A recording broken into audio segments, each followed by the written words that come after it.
Time is over for Burkina Faso. Those were the chilling words spoken by former U.S. President Donald Trump, not whispered in private, but blasted to the world. A threat, a warning, a declaration of war, not with bombs, but with power. But no one expected what came next, not even Traoré, because behind his silence was a storm. It all started with a press conference. Trump was back in the spotlight, bold as ever, unfiltered, and ready to send a message to the rising voices in Africa that dared to challenge Western influence. He wasn't just talking about oil, or gold, or global alliances. He looked directly into the camera and said it, loud and clear. Time is over for Burkina Faso. This uprising, this so-called independence, is a fantasy. It ends now. The room went silent. Reporters froze. The world tilted. Because this wasn't just about Burkina Faso. It was about one man, Captain Ibrahim Traoré. Captain Ibrahim Traoré had done the unthinkable.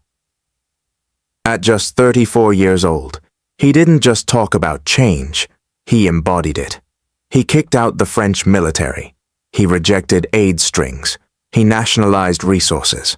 And worst of all, from the West's perspective, he woke Africa up. His speeches went viral. His words inspired millions. His actions, even louder. He wasn't asking for permission. He was building a new Burkina Faso, one that bowed to no one. And that made him dangerous. Trump's message wasn't random. It came after months of silence. But behind closed doors, Western powers were worried. The African continent was shifting. Russia was making moves. China was investing heavily.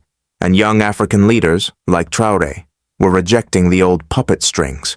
But Trump, he doesn't whisper. He roars. And when he spoke those words, time is over for Burkina Faso. It wasn't a prediction. It was a threat. Traoré didn't respond. Not right away. For days, his country was quiet. No press release, no tweet, just silence. And then a single image leaked. Traoré, seated, his face in his hands, tears streaming down. The image went viral, not because it showed weakness, but because it showed humanity. For the first time, the world saw the weight this young leader carried. They thought Traoré's tears would break the movement. But it did the opposite. From Ghana to Nigeria, from Kenya to South Africa, black youth rose up. If Traoré cries, we fight harder. Burkina Faso is not alone. Hands off Africa. The diaspora joined in. African Americans, Caribbean voices, Brazilian activists. They all stood with Traoré. Because this wasn't just about one man. It was about all of us. About dignity. About justice. About finally saying, no more. A week after the Trump statement, a document was discovered. A handwritten letter, addressed to the African youth. It was never meant for the public, but when it leaked, the world stopped again. If I fall, don't weep. If they come for me, don't panic. If they silence me, speak louder, because I am not the revolution. You are. Those words didn't just shake Africa, they ignited it. Behind the scenes, the pressure mounted.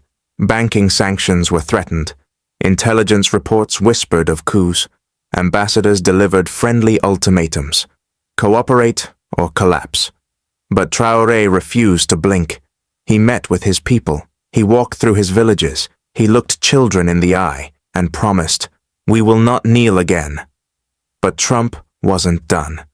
At a closed-door event, a hot mic captured a chilling statement. We gave him a chance. We warned him. He didn't listen. He's finished. Within hours, the clip hit the internet. And suddenly, it wasn't just about Traoré. It was about Africa's right to lead itself. There was a moment, just one, where the world held its breath. Traoré walked alone through the city at dawn. He wasn't smiling. He wasn't speaking. But in his eyes, you saw pain, responsibility, and resolve. He may have cried once, but his people would never cry again. Traoré's silence ended, not with words, but with action. He launched a new economic policy, built direct trade deals with fellow African nations, banned all new foreign military bases, and on the global stage, one truth became impossible to deny. Africa is done being bullied. Finally, Traoré stepped onto a world stage, not in anger, not in tears, but in truth.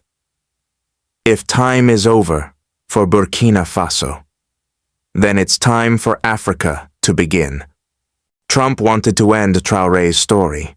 Instead, he amplified it. He thought Burkina Faso was small, but he forgot. When a spark lights dry ground, a wildfire begins.